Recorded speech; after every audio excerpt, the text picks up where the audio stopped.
Hello and welcome to the 75th episode of Bodied, the Cloud9 Fancast. And we've been doing this for 75 episodes. It's great. And we actually have a lot of stuff going on tonight, so we're just going to jump right into it. I'm joined by Frozen Creek and Dr. Manhattan. So how are you two doing? Not too bad. Just ready to talk about some Cloud9 stuff. This is actually my favorite time of the year. I know I've talked about sports a lot on this podcast, IRL sports, I guess, not video game sports. And my favorite time of the year is March, just because I love college basketball. So don't take any time on it. But who do you guys got for your fine in '04?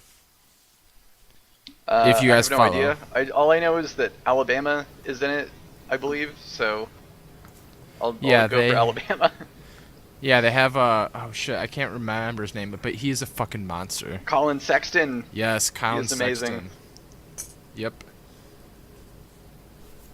Did you? Yeah, I did. I'm about to say, I actually, one of the rare years where, it fell by the wayside for me. So I wish I could talk more, because I've past, 2-3 years, I've loved March Madness. But, this is the one year where it's just God, it fell by the wayside. So, unfortunately, I didn't really have a dog in this fight. You guys are killing me. So for me, because I know someone out there cares. My first one is Michigan State. Highs from Michigan State. I don't think he technically graduated. I'm from Michigan State, so they're one. I have Villanova. I have the other two regions are difficult, but I have Gonzaga and Virginia. So those are the four I'm banking in for the final four. But that's Well, I have heard of beside the them. point. I'm the only one who cares here on the show. But I know someone does out there. Oh, and LOL at Wisconsin and Arndris. All right, well let's dive into it because we actually have a lot to talk about. Starting with C9's ongoing dabbling in the battle royale scene. So, some interesting news first. During IEM Katowice, there has been a competitive ruling. Optic has been disqualified from round 8 due to them exploiting an in-game bug. And the bug is basically where you would have nothing equipped in your hands and you would do something with your inventory or something and kind of move around, and it would allow you to see through walls and objects.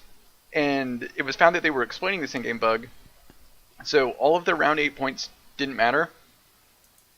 And because of this, everyone in the standings basically moved up one.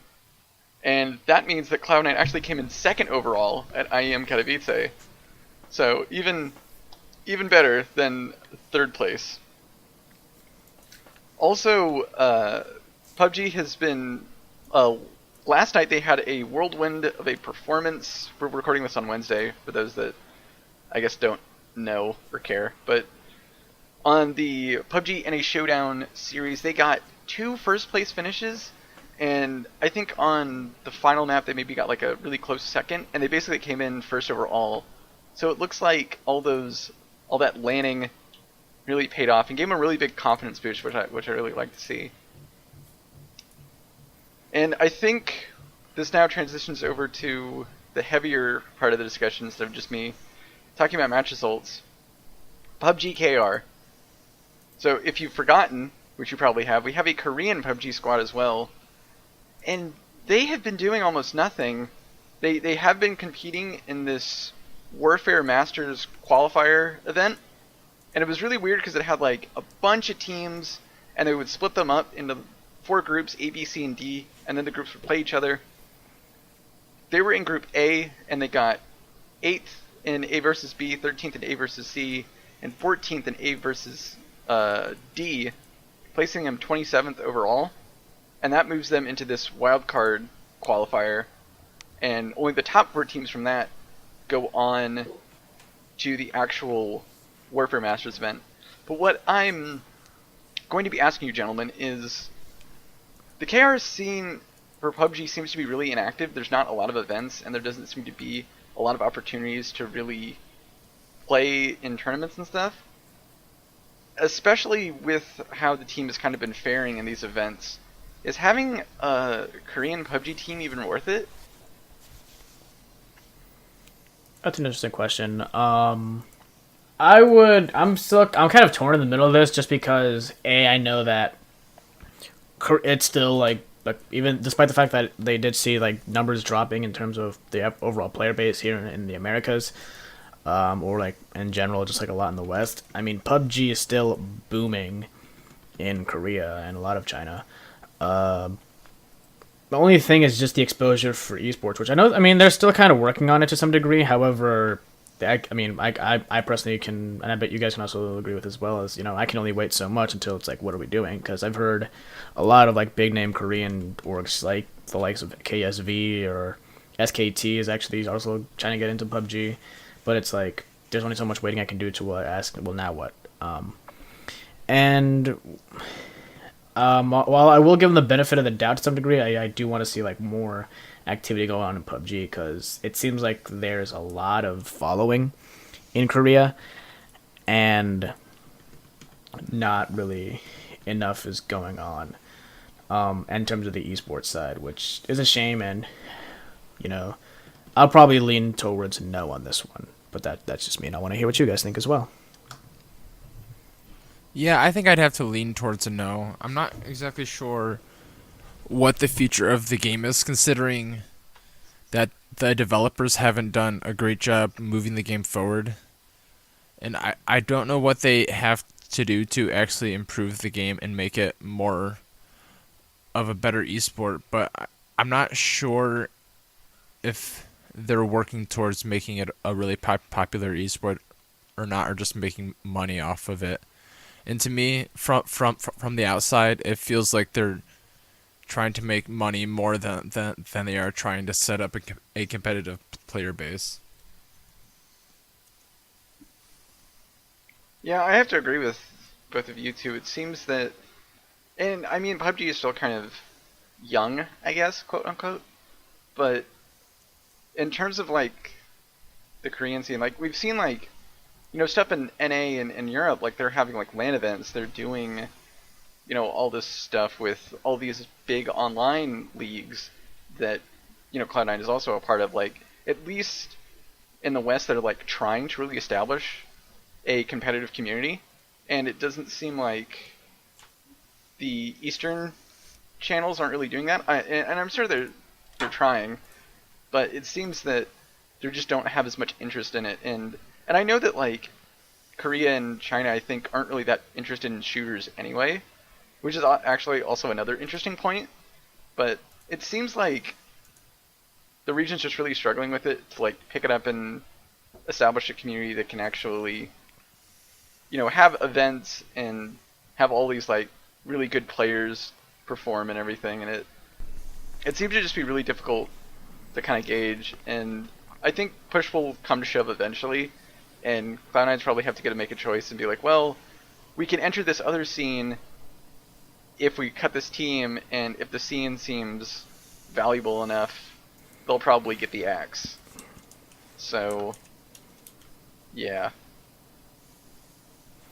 Yeah, I'll leave with this parting thought because of the fact that I think somebody checked in PC bongs in Korea, like I would say now it's like about 3 weeks since it came out, but last I checked, actually PUBG was like not like by far, but it was leading popularity in terms of like games in the PC bongs. So to some degree it doesn't really have anything to do with esports, but like it's just to know that there is some interest there. I think that it was PUBG, then like by 5% over League, and then it was like Overwatch was like the top 3 played games. So it does kind of suck that a lot of like the whatever or I'm assuming like the KESPA would be involved with that. I think that it's key that they try to get more people into it while the iron's still hot, if people are really that into it at PC bongs. But that's where I'll end it. Yeah, I think that'll be definitely important. Speaking of the iron and being hot, Cloud9 seems to be striking while it is very cold, because on March 8th, they announced that they will be a charter team for the H1Z1 Premier League. The league will feature teams such as TSM, Echo Fox, Tempo Storm, CLG, and others. It will start on April 21st and will be streamed through Facebook, so not Twitch, not MLG, or these other popular game streaming sites, through Facebook. And it's H1Z1. And also, the league is hosted in Las Vegas. So, I have no idea what to make of this news. Even when I saw it announced, I was like, wait, what? Because, like, H1Z1 is just not nearly as popular as PUBG and Fortnite, despite being actually probably the first game of that game mode. As well as streaming through Facebook seems like it could actually just hurt viewership because, like, I don't want to watch something through Facebook. Why bother? Just do it through Twitch, like a normal league. So I think that it has a lot of things competing against it, but again, I want to see, because this news is very strange and it seems sort of counterintuitive to what Cloud9 has always been, and that's watching how a scene progresses and enjoying scenes that are growing or have like a lot of potential to grow. And H1Z1 seems like a scene that's just really shrinking because we have PUBG and we have Fortnite. These games are both way more exciting than H1Z1. Why go for this lesser game? Yeah. I'm trying to think like why.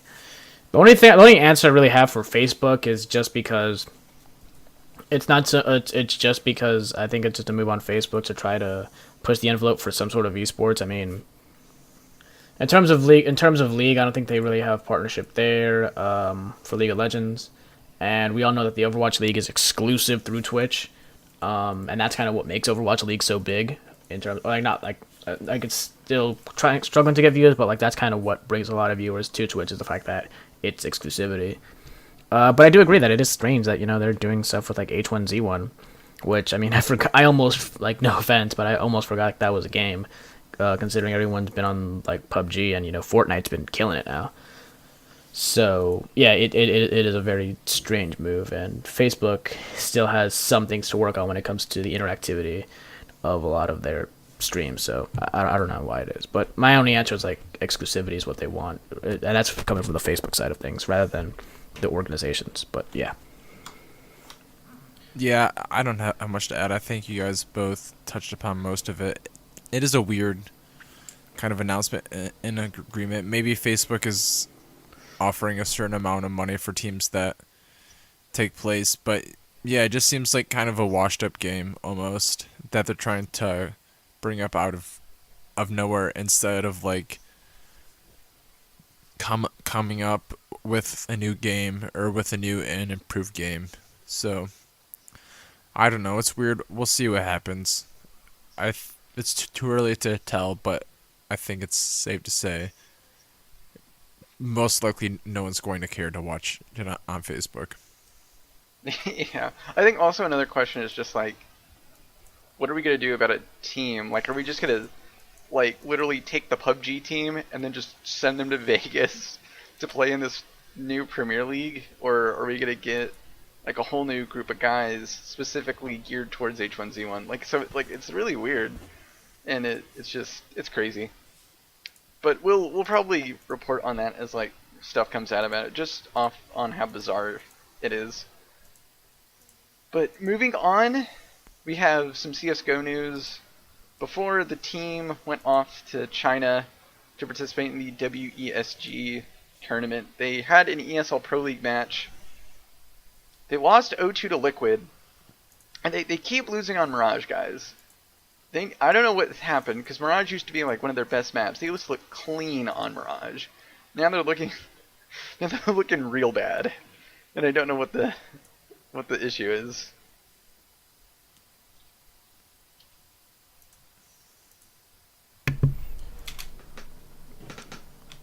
I mean, your guess is as good as mine, because I mean, it's just this used to be like our bread and butter, and the fact that during the major, people were almost shocked to see that FaZe allowed, and both FaZe and SK allowed C9 to play on Mirage, and it sucks. So I'm still just as in general confused as you are, because it's like, wait, wasn't this our map? Like, wasn't this like the thing that we were world class on our T side? and like we're getting like just destroyed by some of these teams. Really does suck.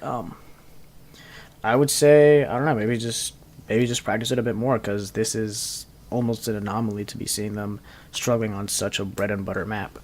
Especially since it's such a common map. Like Mirage is picked like a lot, and I saw someone in the C9 Discord earlier today.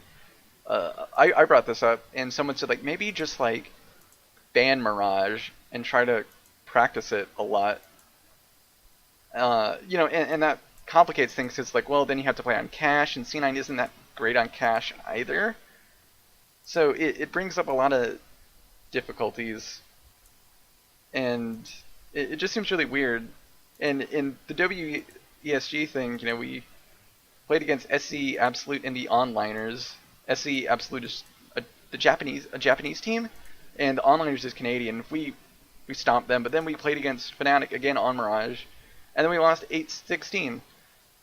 So like clearly there is something going on with Mirage. Either it is that they're just getting extremely lazy and sloppy with their play on Mirage, or that it's that teams have, since the major went like, oh, okay, Cloud9 is really good Mirage, we have to really make sure that our Mirage is really good and just watch them more closely. I don't know what it is, but they need to do something, because it's not working. I think what's even weirder about it is how the fact that Team Liquid seems to have our number. They're like our kryptonite almost. At least this past month. They've been really surging lately. I think they've really found their drive, and they've been taking out like a bunch of other opponents, and they've been really surging. Also interesting, SK Gaming has started to fall off. They got eliminated from WESG after the first round of groups. They've been looking really bad in other matches. It's kind of weird seeing that like the teams that were like the cream of the crop start to settle, and then like other people are taking their spot. Cloud9 is still holding the number 2 spot in the world, I believe. We got actually bumped up, and SK actually moved down due to their recent poor performance. So hopefully we can find some issues. I really want to see the team overcome their inconsistencies. But I agree, Frozen, we should move on.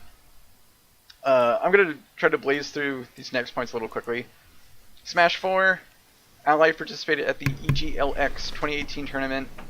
Ally was doing pretty well until winter semis. He lost to Tweak 1-3, and then went to the losers quarters and lost 0-3 to Mistake. He placed 5th, which is pretty good. I think that's about where Ally usually shoots for, and I think that's fine. Hopefully he can actually improve. I know he had in the past some kind of wishy-washy results, but top 5 is pretty good to start, I guess, like the Smash season. I don't know how the Smash season goes, but hopefully he'll do better. Also, an announcement for Rocket League fans. The new season of RLCS begins this weekend, Saturday, March 15th. Cloud9 will play their first game against Ghost Gaming. Ghost Gaming is a pretty tough opponent, so that will be definitely an interesting one to watch, especially since there's been a drought of Rocket League going on, and I want to see some car soccer. Yeah, I think it's yeah. about time. Yeah, agreed. I've been missing Rocket League to some degree. And also to comment on, just a quick note on the Smash 4 thing. Typical Ally, just getting tilted by every Bayo, along with half the Smash 4 community right now. And no surprise, he lost to Tweak, who was breaking out his Bayo, which is now his new main. So basically, most people are just kind of milking the Smash 4 season up until Smash 5 comes out, which I'm excited for and cannot wait. Yeah, I'm actually curious to see if Cloud9 will pick up an individual, like a different player for Smash 5, or will just like Ally will just transition over to Smash 5 and will just play that. But either way, I'm really excited about it because it seems pretty cool. Yeah, no doubt. But moving on to Overwatch, if anyone hasn't listened to the dogfight, which you should, a quick rundown. London signed Runaways main tank Kizzy. He was known for being a very aggressive main tank, so now they've rounded out sort of the second main tank slot for their roster. Hopefully the rumors about them signing Ding are true, so they can get that 12-man roster. Have those internal scrims. Also, as far as match results go, they've had another inconsistent week. They 4-0'd Boston, looked just dominant, strong. You can't stop them. A squad on top, and then they floundered 1-3 against Gladiators due to GC Busan looking just abysmal. So, kind of a rough week, but hopefully they can fix it. They have a pretty big week this weekend, but hopefully they can fix stuff. Yeah, I think that this whole back-to-back days thing is actually a problem for Overwatch League, and it's something that I think they need to solve. I'm not sure if it's just a London problem, but we seem to have a huge problem playing back-to-back days. Oh, I mean, I would probably have an issue with that just because, like, oh, so I just had like this really long 4-map game. Now you want me to, not even less than like 24 hours, have to play yet another game so I have no time to prepare for my next opponent properly? That seems just like really crippling to some teams. And I mean, when London's able to really prep for their opponent, they look great. But if they don't have adequate prep time and they don't have a chance to kind of shift gears to their next opponent, it looks like sometimes they just really struggle. And it might be because they are, I guess, London's team, and they want to make adequate times for the European audience, but I don't think doing back-to-back games is the best possible solution for that. It just seems like it really just hurts anyone, really, not just London, but any team. Yeah, and we have the same thing going on this week. We play, I think, Friday and Saturday, and our second game is against Seoul, the Seoul Dynasty, who are another extremely talented team. They're looking really good right now versus New York. This is perhaps worrying, but we go more in depth on that. We go more in depth on the match results in the match preview on the dogfight, so please check that out. It's a really good show. I enjoyed talking in it. But moving on to the main event, since we are kind of a little bit behind. League of Legends. Cloud9 Academy had their first 2-0 week in a little while. They beat both Optic and TSM Academy teams, looking good. I know my boy Shiro broke out the Riven and just stunting on them, looking real good. But the LCS team is a different story. They did beat Optic, but had some really clumsy play around Baron that they even said, "Oh yeah, that was a real problem. We'll be able to fix that next time." Then they played TSM and they repeated that situation to a much worse degree. And the TSM game is probably what we're going to be talking about the most because that was extremely aggravating. Yeah, I think the TSM game is the main game to watch. I think the match against Optic had some obvious experimentation to it. I don't think we've seen Jensen play Karma mid yet, but he seemed to execute the pick pretty well, so I think him being able to play those supportive mids is going to be a big deal come playoff time, like a Zillion or Karma. I was hoping we'd see him play Galio at some point in time, but maybe that's for this week, since we do have a playoff. Yeah, I was hoping for a Galio pick, but yeah, like you said, Karma actually kind of supports supports his playstyle a lot because he's really transitioned to being more of this more supportive player and really helping the team out in a larger way than he did before. And he looked really good on it. Like, he was doing some really good poke damage, and Sneaky and Smoothie were just crushing it on Zyra Khan. And Lookers didn't do a lot on Gangplank. He was just kind of farming lanes. He tried with a couple ultimates, but that was about it, really. Yeah, he did early game Gangplank things like all game. It's whatever. I'm not too worried about that game since we did pull out the victory. I think the biggest disappointment would have to be the TSM game, just simply because we lost.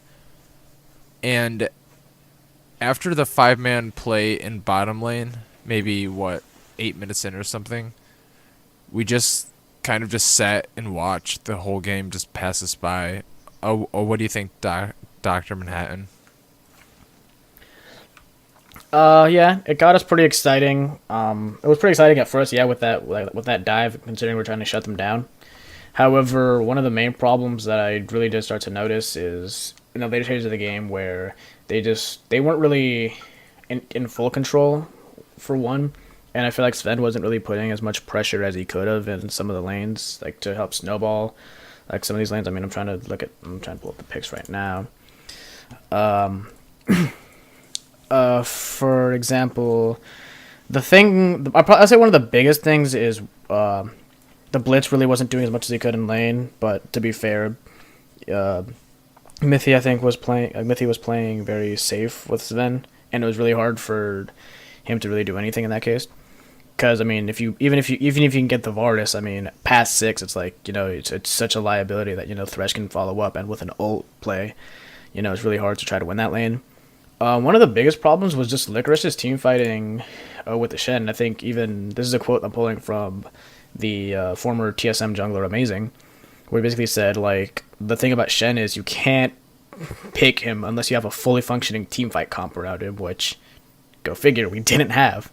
It's like there's no point. And basically his quote is saying there's no point in playing a full 1-3-1 comp against a Sign and a Sejuani who can basically always try to like find picks for you. And the thing about Shen is you really need to have like a safe kind of like you need a safe like 1-3-1 in order to execute it correctly with the split pushing. So that was one of the main issues. And like there was a play where like I think it was a mid lane where right after Sven's about to get picked, and then like for some reason he ults and then on the Shen, and Sven still dies, but then he decides to TP and just completely fully commits to the TP and doesn't cancel it, and then he just ends up getting picked, and that just allows him to get another Baron off of that. I think that's what happened. So really, it's just sometimes like I think Licorice goes in like way too overzealous, and I think his team fighting does still need work. I'm not too upset. Just like closing note, I'm not too upset at this. I despise losing to TSM. Like any C9 fan, like I despise as much as the next guy. However, one of the more comforting things is the fact that I think Sven Skjern in an interview earlier this week was saying, we're not too concerned with getting like ending the split like in first place, because I mean we're one game away from getting a bye week, so like that to me is enough. Although I would lie and say I wasn't expecting more. He's like, one thing we want to do is try to test the limits of what we can and can't do. That way, when we go into playoffs, we have an exact idea of what we can do, what we can get away with, what we can't get away with, and what needs work. So then you can just plan accordingly when playoffs comes around.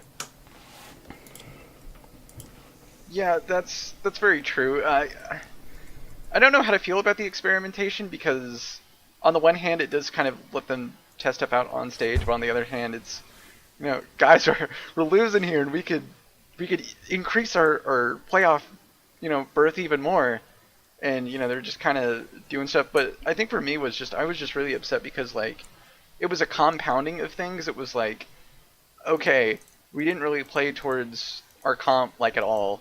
Oh, Sven got caught out and basically gave TSM Baron, which in the current meta is, I think, a bit maybe overtuned a bit. And once you get Baron with a good team, you can basically just win the game.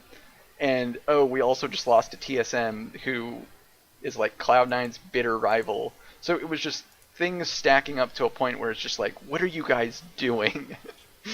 Just do something. And it really upset me, but I do agree with you, Dr. Manhattan. They didn't play towards the comp at all, I think. They weren't trying anything that the comp, or like on an individual champion basis. They didn't really try, like there wasn't a lot of Shurima shuffles. They didn't try to do these submarine plays where Kha'Zix goes invisible and then Shen teleports on him. They just didn't do a lot, and they just kind of let the game slip away from them. And then it was just so kind of hard to watch, because like you should be doing something, especially with that lead that you got early, and you didn't do anything with it. Why didn't you do anything with it? Yeah, I think that this game also could very easily have gone the other way. Specifically, I'm thinking of a few plays. 2 of them have to do with Bjergsen getting a stun on invisible Kha'Zix. The specific one was in the river. Bjergsen was hiding in the topside river bush And if he wouldn't have hit that stun, Kha'Zix would have lived that time. And then there was a time in top lane too. And I think a lot of that goes to show Bjergsen's mastery on Syndra, but I think there are enough different realities where he misses that stun, and we come out ahead on those plays. And there are also moments in the game when Smoothie and Blitzcrank had a decent enough hook on an unideal target, but mostly Thresh, and he would live with like 50 health, and that happened once or twice. And in another world, we burst him down every time, and we actually win the game based off those plays. And I guess it just wasn't meant to be those couple times. But going back to the point you guys were talking about, playoffs and such, and it not being a huge priority to win the split, I think that's extremely disappointing to hear from any of the players, because you could be getting the 1 seed in playoffs, which guarantees you the better matchups both times, and that might get you to avoid TSM until the finals, assuming that they make it, and that can be the difference between falling out in a disappointing semifinals match or going to the finals. So hearing that is actually really disturbing to me. Does that disturb anybody else? Because I know you guys talked about experimentation and stuff, but to me, like, hearing them say that it's not a big deal to fucking win the whole thing is actually kind of worrying. It does irk me, because like they should be driven to win regular season stuff as well as try to perform at Worlds and in other international events. I know that like their priority is to play well at Worlds and to get there as easily as possible, but I want them to at least, like, you know, be driven to win the NALCS playoffs. Like, I mean, winning playoffs in your region is just as important, I think, as doing well on the international stage. I think that them not really feeling like that's important, or them not, you know, wanting to or whatever, is, you know, just kind of weird. It just sounds like they shouldn't be saying that, I guess. But I mean, I don't know. Maybe they meant something different and they just chose poor words. But you gotta try, man. What's even the point if you're not gonna try to win the regional playoffs? Yeah, I can understand the frustration behind it, and I will agree that there's probably is poor wording. However, there have been times where we see like some of these top seeds, you know, are number 1, number 2, and like end up like not winning the whole thing when it comes to like certain regions. We saw this. I mean, just pulling random examples from like like our region, other region. Immortals in 2016 got both the number 1 and 2 bye weeks. Never played in the finals that year.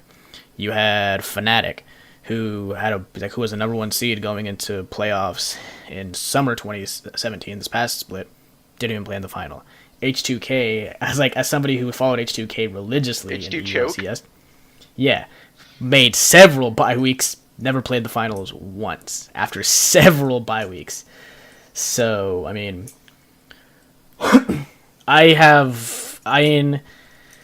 I don't want to just subject our players to a playstyle. I mean, I think in terms of experimentation, like, people sometimes hear that and they automatically thinking, oh, we're, you know, they think like crazy stuff, like, oh no, we're we're just gonna do this or we're just gonna do that because we feel like it. It's again, it just goes back to what I was saying. Like, they want to see exactly how far this team can go, what are our strengths and what are our weaknesses. Because one team that, and I referred to them back in the past, one team that didn't know their limits was Immortals 2016.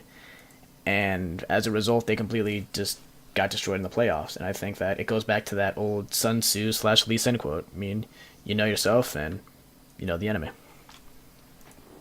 Yeah, but it just seems like by what they're saying is like they don't really care about winning the regular season, when it puts you in a huge advantage for playoffs also. Like, it could be the difference between playing 100 Thieves or Clutch Gaming as opposed to GSM. Like, I think that's a much favorable draw in playoffs. So I mean, I don't think that there's any way to argue that the 1 seed going into playoffs isn't a huge advantage. Like, we've been screwed on getting a tough team before, like last year when we lost to, who was it in the first round? It was against an Dig. overperforming Dignitas. Yeah, and if you just get a better seed, you can sometimes avoid those anomalies. So I don't know. I think there is room for experimentation, but you only get 18 games on the stage each year without best of threes, so you have to make them count. And throwing in, I mean, I don't think they're throwing away games, but like, I don't know. It's just disappointing to hear them come off the stage laughing and be like, "Oh, we don't really care about winning the split or something like that." Oh, when it puts them in a better position to win. Playoffs also. So I don't know. That's just, I guess, a bone I have to pick. Yeah, I hear that in clear, bro. Yeah, and because winning the regular season is still something, so it's better than not winning anything. So I guess unless you guys have anything to add, we should move on. Yeah, I think it's best we move on. Yeah. And I'm sure that once playoffs rolls down, they'll be focused and committed. So, regular season, I remember them saying how, like, regular season and playoffs are completely different mindsets. And when they're in the regular season, they don't take it as seriously, and they don't think of it as seriously as when they're in the playoffs. So I think it's fine. We'll probably talk about that next week once Week 9 ends. But before that, we're going to talk about patch 8.5, which starts this week. And it's basically Riot once again just taking everything that was strong, nerfing it a bit, and then buffing other stuff. And so they're just taking the cards in front of the deck, moving them to the back or moving them to the middle, and then bringing other parts of the deck up to the front. So there's not really much to talk about, I don't think, unless there's anything specific that you guys want to mention. I guess maybe Swain and Olaf getting buffs. I know that's what Frozen mentioned, I think, before we started recording. Yeah, I think it's going to move Swain and Olaf up the tier list. I know Olaf was kind of becoming a popular pick towards the end of the 8.4 life. I'm not sure because he was starting to get picked up quite a bit in Korea, China, NA. So buffing him is going to make him more of a priority pick. I think the big thing is that the mid lane is going to be an interesting thing. Now, I'm not exactly sure how nerfed Ryze was, but I think the priority pick might come down to maybe Swain, because he can operate as a flex pick. And the one I'm really interested in seeing the priority around is Talia, because she was kind of like fringe S tier. And I think that the nerfs to Azir and Ryze, along with a buff to Hextech GLP, kind of give her a more priority. And also with Cloudric buffs. And also with Mana Flow Band Indicator buffs. So now you can see the cooldown on Mana Flow Band. And that's a huge buff to her for no reason whatsoever. Now I can actually know when it comes up again instead of just waiting like an idiot. Thanks, Riot. At least real. you did one thing right. The one thing I will say, though, in terms of this patch that's going to be very important is there were some slight nerfs to Tristana as well. And I don't think it's the biggest deal, because I think it was just ult. Like, that's all they nerfed, which wasn't really an item you were necessarily playing around. I mean, it was her W and her attack range. So never mind. It was that 8.4 was when they nerfed the ult. 8.5 basically they're nerfing her range, which basically kind of makes her less safe to play in like these siege comps. But like sieging, like these heavy siege comps are, I'm not gonna say dead, but like less preferred because they were very preferred back when we had banner and stacking on top of the Baron, which it no longer does. And that's why we saw stuff like Caitlyn. But in terms of bot lanes, what's gonna be, because it got pretty much untouched, what's going to be like massive is the Lovers bot lane, and we know that our bot lane, and well, to be fair, almost every other bot lane in NA has been playing it, but like our bot lane is exceptional at the Xayah Rakan. Like it's going to be definitely S tier bot lane that we're talking about, probably next to none. Yeah, definitely. I think that, especially I'm just kind of talking about in general, when Smoothie can get a pick that can really do a lot, and I'm talking like it can shield, it can make picks, it can do a lot of things that are supporting and also playmaking. He looks incredible, and it just opens up Sneaky and Jensen to just do so much more. The Blitzcrank didn't work because, like, well, you can hook people in, but that's about it. The Leauge pick, it was kind of a replay of the Leauge pick of, like, yeah, you have a lot of crowd control, but outside of that, and if you miss your crowd control, you don't really do a lot. When he's on something like Alistar that can peel, or if he's on, like, the Rakan that offers shields and can really make these, like, big, long-range engaging plays, he looks great. So I think that Rakan, we need to get Rakan. Or make it so no one else gets Rakan. But does anyone have any thoughts on 8.5 before we go to the match preview? I'm sorry to cut it short. It's just I don't think there's a lot to say about this patch. There really isn't. So yeah, I think we can move on. Alrighty. Well, the LCS enters its final week of the spring 2018 season. Cloud9 is actually tied for first with Echo Fox after Echo Fox themselves had kind of a rough second half of the split. It's been kind of weird, the dominant teams being Cloud9 and Echo Fox have been losing a lot more. I guess, to Dr. Manhattan's point again, maybe trying to experiment a little more, maybe trying to try things that they maybe wouldn't have tried since the standings were so close, as well as some teams at the lower parts of the standings really trying harder to ensure they have a playoff spot. So it's been very interesting. This last week is going to be pretty exciting because we play against Team Liquid and FlyQuest. Team Liquid struggled throughout the season, and I think it's actually going to be a really tough game because Cloud9 beat them before, and they're looking for revenge, as well as to try and solidify a playoff spot, so they're going to really be trying their best. As for FlyQuest, it'll be, they're 5-11, they're out of playoffs, but they may try to just finish strong and beat Cloud9. But it'll be interesting. So, Frozen, what do you think about this weekend's matches? I think that they should be in our favor, and I think the team should be worried about getting the buy spot and optimizing it. So I don't know. I'm more interested in building on what you guys have to add, I think.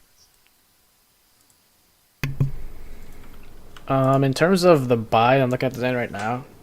I think we play Fly on Saturday, I think, which means that all we have to do necessarily is beat them, and it is literally impossible for Team Liquid to to take that buy away from us because we're 11-5 right now.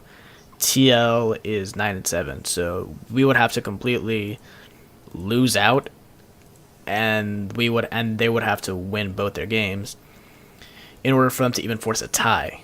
And even then, that puts us at a 1-1 head-to-head record. So I think there would be some sort of tiebreaker, or I'm not sure of. But if we win against FlyQuest, we're basically guaranteed a bye week, which I think is more than doable. So all their energy on FlyQuest.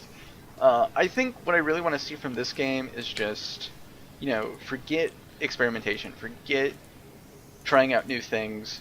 I want to see focus. I want to see them play smart around Baron. Last weekend was pretty just playing really dumb around Baron. Bot lane was backing when they had no business backing.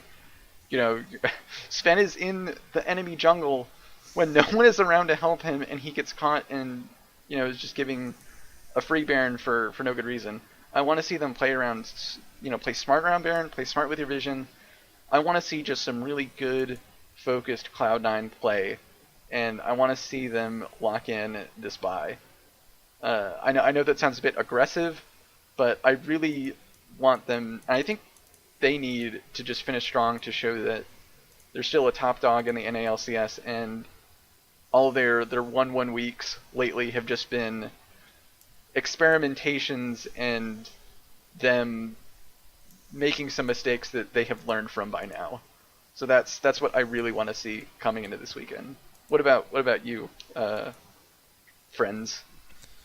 Yeah, building on what you guys said, I really want to see them clean up their game, and even if they quote unquote experiment with stuff, like there is a lot of stuff they should have learned from last week. I mean, granted, some of the mistakes they made shouldn't have been made this far into the season, but I'm hoping they used it as a platform to secure the bye. I think it should be relatively easy. FlyQuest is in a free fall, and so is Team Liquid. So they're winnable games. If we lose any of them, I will be disappointed. Yeah, and the worst thing you could ever do, and just from multiple experiences within like teams going to playoffs and stuff like that, the worst thing you could do in terms of morale is go into playoffs on a loss, especially with a bye week. Maybe that'll somewhat motivate the players because it really focuses their energy on how much they can do. And again, we got one patch to study, which should help them at least a bit out in terms of knowing what's a priority, what's not a priority.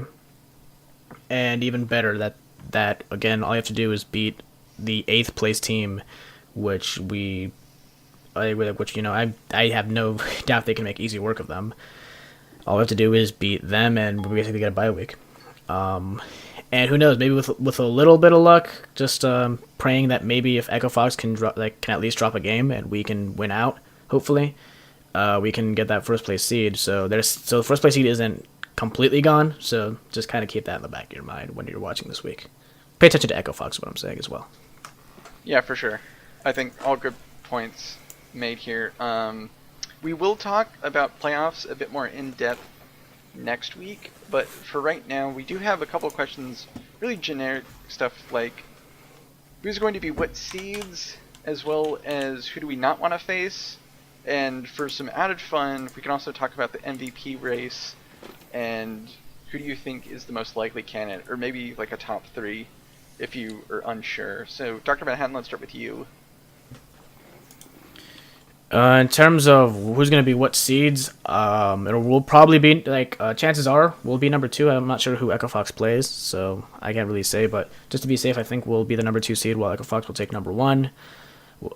So based on the standings right now, everything seems to be pointing towards. I think 100 Thieves is set to be the 3rd seed. Just double checking that right now in the standings. I think 100 Thieves and Clutch may be I think they're tied for 3rd, so I think they may have to do some weird tiebreaker or something depending on how this weekend actually goes. I think they play this weekend, and so basically the winner of that one's gonna be 3rd seed. But if we play them, I would say if we're number 2 seed, pay attention to that game, because if they win their playoff game, chances are we'll have to face them if we're the lower seed, because it's dynamic seeding. So I'm I would say I'm less confident in 100 Thieves if we end up matching them.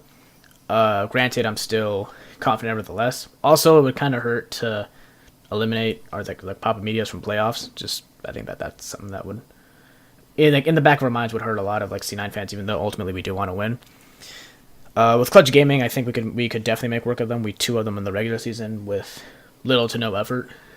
So I think that we'll match up better with them.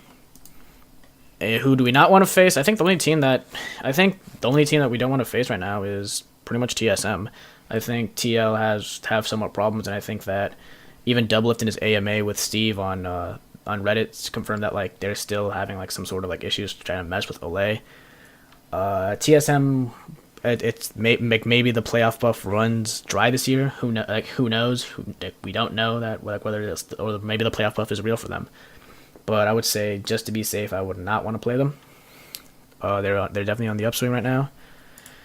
And and we also talking about MVP as well. Oh, we'll come back. You can. Or okay.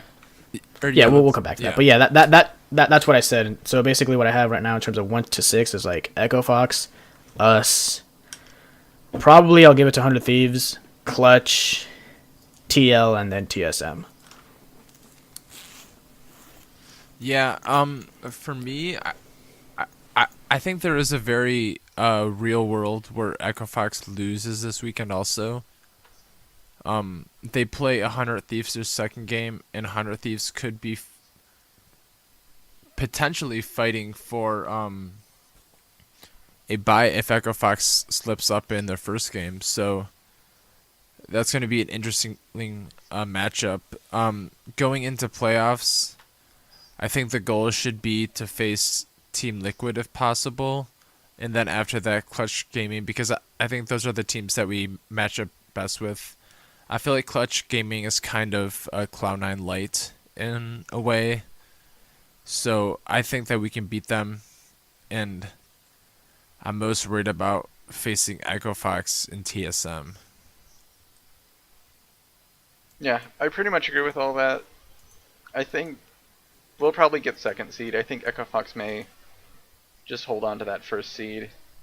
In terms of like who we want to play, don't want to play, I agree. I think Clutch Gaming should be a slam dunk for us. We beat them pretty handily both times we played them in the regular season. So, that's already winning a best of 3. We can easily, win another one, basically. So I think that we can Clutch Gaming's doable. I think Team Liquid's also doable, considering they've just really struggled internally with their roster and have been having a lot of problems. And I just don't want TSM to win, man. I honestly don't care, I guess in the grand scheme of things. I don't care who wins this as long as it's not TSM. I don't want to see another stupid banner in the studio with their logo on it, even though they played like garbage for most of the regular season, and they somehow fluke out another championship. I don't want to see it happen. It shouldn't happen with how they've been playing. I've attended way too many finals, and spoiler alert, I actually managed to get tickets to Spring as well, but I've attended way too many finals to see TSM win another one at this point. Because, I mean, I went to Toronto, I went to Vancouver, and I went to Boston. That's 3 TSM victories I've already seen. So that's 3 too many. Me, yeah. So and like two of them involved Cloud9, one of which went down to that game 5. So I'm definitely with you when I say that. Like, I really don't want to see TSM win another one. Agreed. But onto the MVP stuff. I think we should do this just kind of quickly since we're burning time. For me, real quick, I think it's probably a toss-up between Dardoch and Smoothie. I think both of them have been just the most impactful players in their role in dictating how the game is played, how their team plays, leading their team to victories, and they've been very integral in those wins. So I think it's a toss-up between Dardoch and Smoothie. I guess it depends on players of the game as well as probably who the voters think is more impactful. So I'll leave it at that. Yeah, I don't think that player of the game will be, because there's only so many games to see, and because I think like even the person leading, I think it's tied between like Dardoch and Bjergsen with like 5 like player of the game. So I don't really think it's going to be that big of a turn as it was last year, which I do agree was more or less bullshit, but oh well, that's the rules. For my MVP, probably like I would say Dardoch and Huni are definitely candidates. Smoothie, I will say though, stay optimistic, because we've been actually getting some pretty high like tier players who have been basically all been looking at Smoothie. I think that Bjergsen did an interview today that came out with Travis Gafford where he said that like of all the players he's played with in the NA for the past couple of years, the only player that like he's been impressed by for the past year or two was actually Smoothie. So not only that, I think Loco also mentioned this preseason during Narrative Week that he thought that Smoothie was arguably the best player in the entire like league and like in support in terms of value. And in general, the public opinion from casters seems to like be leaning towards Smoothie. So definitely keep your eye out for him possibly winning MVP. I have somewhat of a contrarian opinion. Well, I do think the obvious favorites, Huni, Dardoch, Smoothie, and unfortunately Bjergsen, because he has a lot of player of the games, and I swear to God, it's gonna come back and fucking give him the MVP. But that's beside the point. I actually think the true MVP actually should be Sneaky. He's been performing at a consistently high level all year on a top team, and I think that he's been maybe not the best player in every game, but I think consistently in every game he's been the second best player for Cloud9 in all their wins and even in their losses. And I think the cast around him has fluctuated up and down. Smoothie's had a couple clunkers. Jensen's had a couple clunkers. Licorice has had a couple clunkers. Sven has had his fair share of clunkers also. But I think the one main consistent thing about the tied first place team is actually is Sneaky, and I think he deserves a shout. I agree. Sneaky's great. He's been a rot. For sure. For sure. He's been the one that's just been with the glue that holds Cloud9 together. Really has all been Sneaky. His personality, his willingness to, just really try all the time And be a dank be friendly with memer. everyone. And yeah, I just think he deserves it. At least some sort of lifetime achievement award for being around, especially just on one team for so long. He definitely deserves a lot of more praise than he gets a lot of the time. But anyway, I think that's going to do it for us for tonight. So I want to finish off with predictions. So I guess Dr. Manhattan, since you're first on the little Discord call order, give me your predictions for this weekend. Like always, I just want a clean 2-0. And if you have to win a game, please let it be against Fly. That way, or if you have to drop a game, we're knocking on wood. Hopefully, it'll be against like we win against TL and drop to Team Liquid. Again, knocking on wood. So that way, if we do end up playing that Team Liquid game when we already beat Fly, it's like, we have the bye week and maybe Echo Fox drops a couple games and it might go our way. But like always, I want a 2-0. Frozen? Yeah, I think this is an achievable 2-0 week, and I think we should be able to pick up on any slip-ups from any of the other top teams. The goal should be to get a bye for playoffs, and anything less than that is going to be extremely disappointing. I agree. I think I'm going to predict a 2-0. I think that up against the competition this week, Cloud9 has beaten both FlyQuest and TL in the past. I think they also have something to prove themselves, so they will be trying extra hard to finish out on a high note for this spring season. So I think they'll 2-0 if they play smart and focused, like I've been saying for the past few weeks now that they should be doing. Maybe clean up their stuff around Baron. I think they should be able to win. But that's going to do it for us tonight, so thank you for listening to this episode of Bodied, the Cloud9 Fancast. Feel free to tweet questions and feedback to us at C9Bodied, or email us at bodiedfancast@gmail.com. We will answer stuff on the next podcast, or whenever we get a chance. And thank you for... yep, you're blinking. Also, just a quick shout out to our boy, that trombone guy / Ian / boner guy, for doing the audio. Yes, thank you, Ian.